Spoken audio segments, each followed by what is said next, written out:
Akkam jirtu daawwattoota keenya kun Oduu Afaan Oromoo TV Saatirraa isiniif darbuudha. Angalaanii Tarreessaati.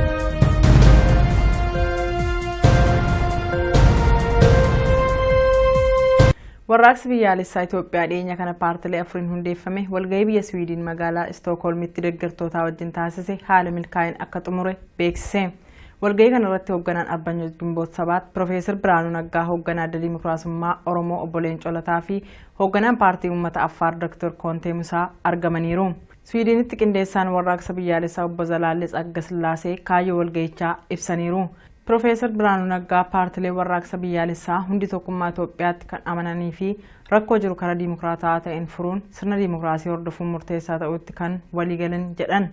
Kun immoo walitti dhufuun waliin hojjechuuf akka isaan kakaase beeksisaniiru.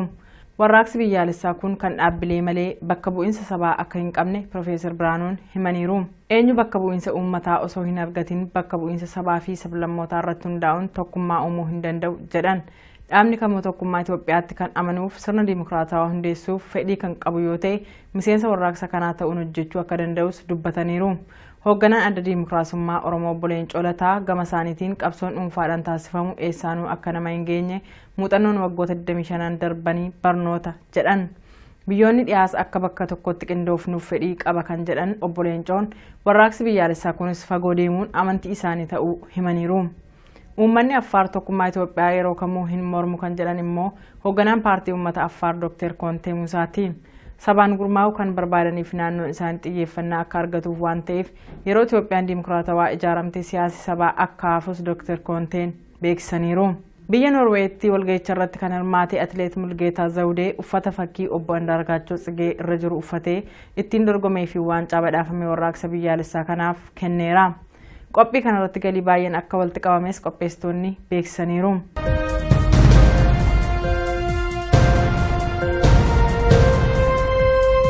Manni murtii Itoophiyaa barataa Abbabaa Urgeessaa irratti hidhaa waggaa 15 murteesse.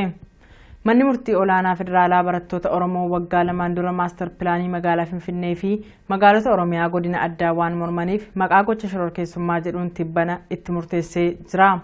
Manni murtichaa barataa Abbabaa Urgeessaa irratti hidhaa waggaa 15 kan murteesse barattoota Yuunivarsiitii Harammayyaa tapha kubbaa miilaa televezyiiniin daawwataa turan irratti boombii darbachuun barataan tokko akka du'u 40 immoo akka madaa'an taasiseera jechuudhaan himannaa abbaan alangaa dhiyeessa irratti hundaa'e akka ta'e beekameera. Barataa Abbabaa Urgeessaa mana hidhaa Shawaa keessa kan ture yommuu ta'u poolisiin guyyoota dhaddacha lamaan duraanii mana murtiitti dhiyeessuu waan hin dandeenyeef murtiin itti murtaa'e Sadaasa 19 akka dubbifamuuf beellamuu isaa gabaasuun keenya ni yaadatama. Manni murtichaa Sadaasa 9 barataa Addunyaa Keessoo fi barataa Bilisummaa Daammanaa hidhaa waggaa 4.5 itti murteessuun ni yaadatama. Barataa Tashaalaa Baqqalaa immoo hidhaa waggaa 1.2 itti murtaa'eera. Barattoonni Oromoo barnoota Yuunivarsiitii irraa qabamanii gara manneen hidhaatti ergaman kunniin maastar pilaanii magaalota godina addaa Oromiyaa bulchiinsa Finfinnee jala galchuuf qopheeffame mormuun ture.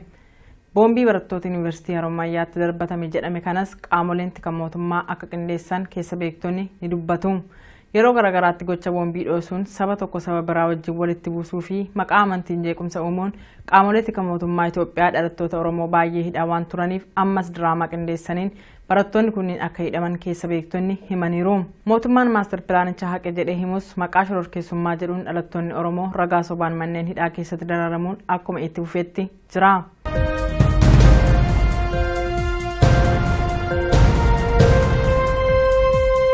Fayyaan Dr. Fiqiruu Maaruu yaaddessaa akka ta'e Swiidin beeksifte. Lammummaa Swiidin kan qaban Dr. Fiqiruu Maaruu tajaajila wal'aansa onnee irratti bobba'uuf gara Itoophiyaa kan galan waggaa 3 dura immoo malaammaltummaan shakkamuun hidhaman. Manni murtii federaalaa Dr. Fiqiruu Maaruu waggaa 4 fi ji'a 8 itti murteesseera. Dr. Fiqiruun yeroo hidhaa itti murtaa'e irra caalaa waan xumuraniif akkasumas amala gaarii waan qabaniif ji'a kana keessa hin hiikamu jedhamee eegamaa akka ture ministeera biyya alaa Swiidin wabeeffachuun raadiyoon biyyattii gabaaseera. Haa ta'u malee mootummaan Itoophiyaa namoota 38 manni hidhaa Qilinxoo akka ibiddaan gubatu taasisan jedhee himate keessaa tokko akka ta'anis abukaatoon isaanii Haanis Baaginaat beeksisaniiru. Fayyaan Dr. Fiqiruu yaaddessaa waan ta'eef ministeerri dhimma alaa Swiidin qondaaltota mootummaa Itoophiyaa waliin marii akka jalqabe bakka bu'aa ministeerichaa Patrick Nilsaan himaniiru. Akka abukaatonni isaanii jedhanitti Dr. Fiqiruun biyya akka hin baane waan itti murtaa'eef amma immoo himannaa haaraan kun waa'ee dhimma mana hidhaatii hiikamuu walxaxaa taasisa jedhan. Dr. Fiqiruun abbootii qabeenyaa 60 ol waggoota 4 dura hoogganaa abbaa taayitaa galiiwwanii fi gumuruuk Itoophiyaa obbo Malaakuu Faantaa wajjin dhimma maqaa malaammaltummaatiin hidhamuun isaanii waan yaadatamuudha.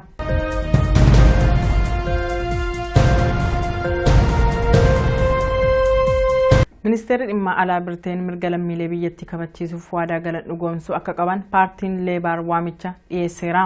Haala yeroo obbo Andaargaachoo Tsigee ilaalchisee paartiin Leebaar ibsa baaseen ministeerri dhimma alaa haaraa muudaman Booris Joonsan dhimma kanaaf xiyyeeffannoo addaa kenneen akka hordofaniif duulli mallattoo deeggarsa walitti qabu akka jalqaban beeksisan.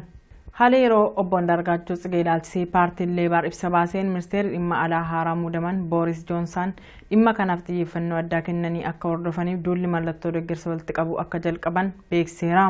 Ji'oota 3 darban obbo Andaargaachoon maatii fi qaama dhimmi ilaallatuun akka hin daawwatamne dhorkamuu isaanii paartichi beeksiseera. Ministeerri dhimma alaa tarkaanfii hatattamaa fudhachuu akka qaban paartichi gaafatee jira. Ministeerri dhimma alaa Birteen dhiyeenya muudaman Booris Joonsan kabajamuu mirga lammiilee biyyattiif dursa kennanii akka hojjetan waadaa galan hojiirra oolchuun dhimma obbo Andaargaachootiif furmaata kennuu qabu jedheera. Ji'oota 3 darban mootummaan Itoophiyaa bakka bu'oonni mootummaa Birteen obbo Andaargaachoon akka hin daawwanne dhorkuun isaa xiyyeeffannaa dhaabbilee mirga namaaf falmanii fi sabquunnamtii biyyattii ta'ee jira. Ministeerri dhimma alaa biyyattii duraanii Filiip Hoomaan ji'a dura Itoophiyaa wayita daawwatanii turanitti obbo Andaargaachoon tajaajila gorsa seeraa akka argataniif qondaaltota mootummaa Itoophiyaa wajjin waliigaluu isaanii himanii turan. Haa ta'u malee waliigalteen biyyoota lamaanii kun hanga ammaatti gara hojiitti akka hin jijjiiramne paartiin Leebaar beeksisaniiru. Ministeerri dhimma alaa Booris Joonsan sodaa qaamolee garaagaraa irraa dhiyaachaa jiruuf xiyyeeffannaa kennuun waa'ee dhimma obbo Andaargaachootiif furmaata hatattamaa akka kennan paartichi hubachiiseera.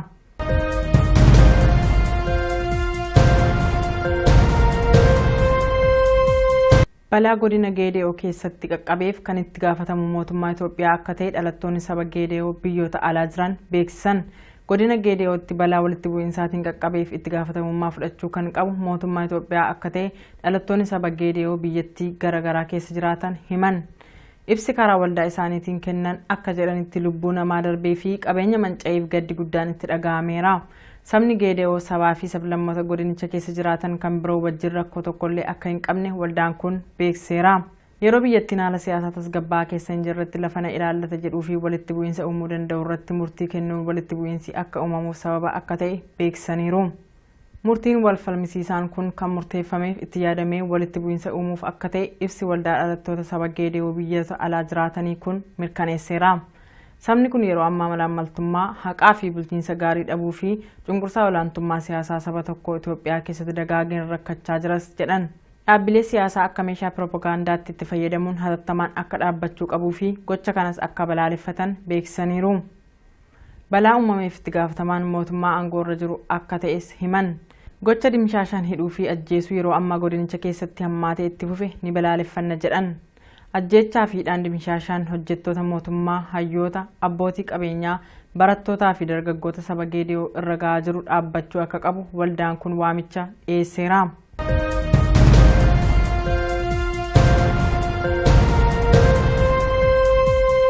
Itiyoophiyaan loltoota baay'ee daangaa Sudaan kibbaa irra qubachiiste.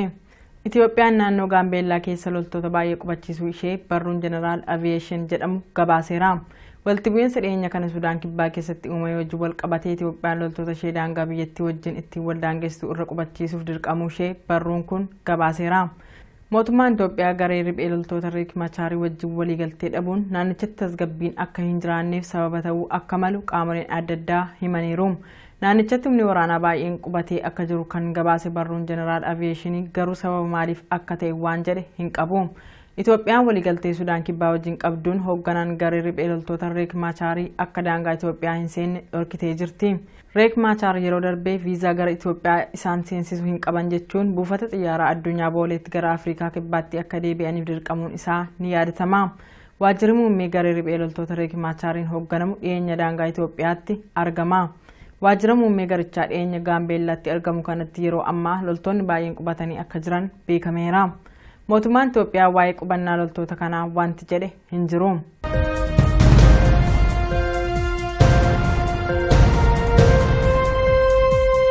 Oduun guyyaarraaf qabanne kanuma oduu biroon hanga walitti deebinutti turtii gaarii.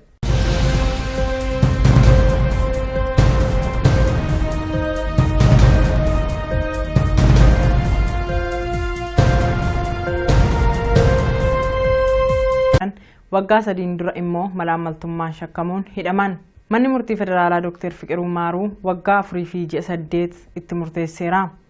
Dr. Fiqiruun yeroo hidhaa itti murtaa'e irra caalaa waan xumuraniif akkasumas amala gaarii waan qabaniif ji'a kana keessa hin hiikamu jedhamee eegamaa akka ture ministeera biyya alaa Swiidin wabeeffachuun raadiyoon biyyattii gabaaseera. Haa ta'u malee mootummaan Itoophiyaa namoota 38 manni hidhaa Qilinxoo akka ibiddaan gubatu taasisan jedhee himate keessaa tokko akka ta'anis abukaatoon isaanii Haanis Baaginaat beeksisaniiru. Fayyaan Dr. Fiqiruu yaaddessaa waan ta'eef ministeerri dhimma alaa Swiidin qondaaltota mootummaa Itoophiyaa waliin marii akka jalqabe bakka bu'aa ministeerichaa Paatrik Niilsaan himaniiru. Akka abukaatonni isaanii jedhanitti Dr. Fiqiruun biyyaa akka hin baane waan itti murtaa'eef amma immoo himannaa haaraan kun waa'ee dhimma mana hidhaatii hiikamuu walxaxaa taasisa jedhan. Dr. Fiqiruun abbootii qabeenyaa 60 ol waggoota 4 dura hoogganaa abbaa taayitaa galiiwwanii fi gumruuk Itoophiyaa Obbo Malaakuu Faantaa wajjin dhimma maqaa malaamaltummaatiin hidhamuun isaanii waan yaadatamuudha.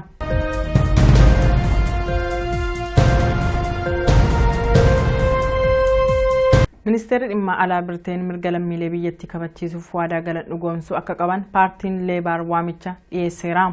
Haala yeroo obbo Andaargaachoo Tsigee ilaalchisee paartiin Leebaar ibsa baaseen ministeerri dhimma alaa haaraan muudaman Booris Joonsan akka ta'e beekameera. Barataa Abbabaa Urgeessaa mana hidhaa Shawaaroobii keessa kan ture yommuu ta'u, poolisiin guyyoota dhaddacha lamaan duraanii mana murtiitti dhiyeessuu waan hin dandeenyeef murtiin itti murtaa'e Sadaasa 19 akka dubbifamuuf beellamuu isaa gabaasuun keenya ni yaadatama. Manni murtichaa Sadaasa 9 barataa addunyaa keessoo fi barataa bilisummaa daammanaa hidhaa waggaa 4 fi ji'a 5 itti murteessuun ni yaadatama. Barataa Tashaalaa Baqqalaa immoo hidhaa waggaa 1 fi ji'a 2 itti murtaa'eera. Barattoonni Oromoo barnoota yuunivarsiitii irraa qabamanii gara manneen hidhaatti ergaman kunniin maastar pilaanii magaalota godina addaa Oromiyaa bulchiinsa Finfinnee jala galchuuf qopheeffame mormuun ture. Boombii barattoota yuunivarsiitii Harommayyaatti darbatame jedhame kanas qaamoleen tika mootummaa akka qindeessan keessa beektonni ni dubbatu. Yeroo garagaraatti gocha boombii dhoosuun saba tokko saba biraa wajjin walitti buusuu fi maqaa amantiin jeequmsa uumuun qaamolee tika mootummaa Itoophiyaa dhalattoota Oromoo baay'ee hidhaa waan turaniif ammas diraamaa qindeessaniin barattoonni kunniin akka hidhaman keessa beektonni himaniiru. Mootummaan maastar pilaanicha haqe jedhee himus maqaa shororkeessummaa jedhuun dhalattoonni Oromoo ragaa sobaan manneen hidhaa keessatti dararamuun akkuma itti fufeetti jira.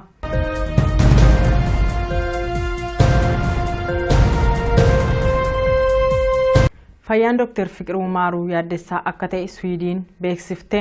Lammummaa Swiidin kan qaban Dr. Fiqiruu Maaruu tajaajila wal'aansa onnee irratti bobba'uuf gara Itoophiyaa kan galan muuxannoon waggoota 25 darbanii barnoota jedhan.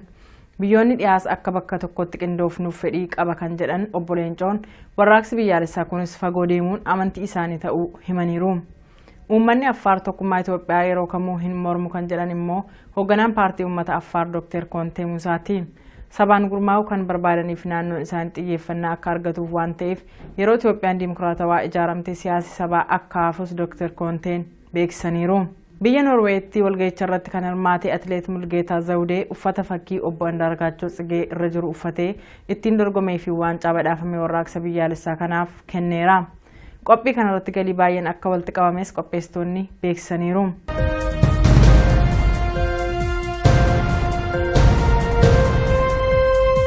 Manni murtii Itoophiyaa barataa Abbabaa Urgeessaa irratti hidhaa waggaa 15 murteesse. Manni murtii olaanaa federaalaa barattoota Oromoo waggaa 2 dura maastar pilaanii magaalaa Finfinnee fi magaalota Oromiyaa godina addaa waan mormaniif maqaa gocha shororkeessummaa jedhuun tibbana itti murteessee jira. Manni murtichaa barataa Abbabaa Urgeessaa irratti hidhaa waggaa 15 kan murteesse barattoota yuunivarsiitii Harommayyaa tapha kubbaa miilaa televezyiiniin daawwataa turan irratti boombii darbachuun barataan tokko akka du'u 40 immoo akka madaa'an taasiseera jechuudhaan himannaa abbaan alangaa dhiyeesse irratti hundaa'e. Akkam jirtu daawwattoota keenya kun oduu afaan Oromoo TV isaatirraa isiniif darbuudha. An Galaanee Tarreessaati.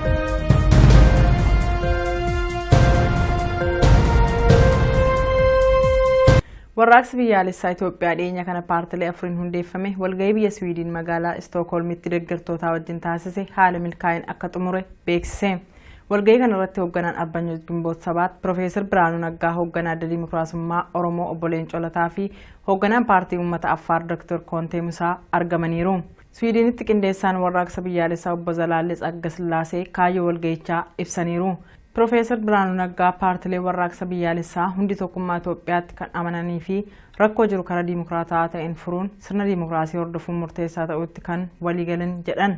Kun immoo walitti dhufuun waliin hojjechuuf akka isaan kakaase beeksisaniiru. Warraaqsi biyyaalessaa kun kan dhaabbilee malee bakka bu'iinsa sabaa akka hin qabne Profeesar Biraanuun himaniiru.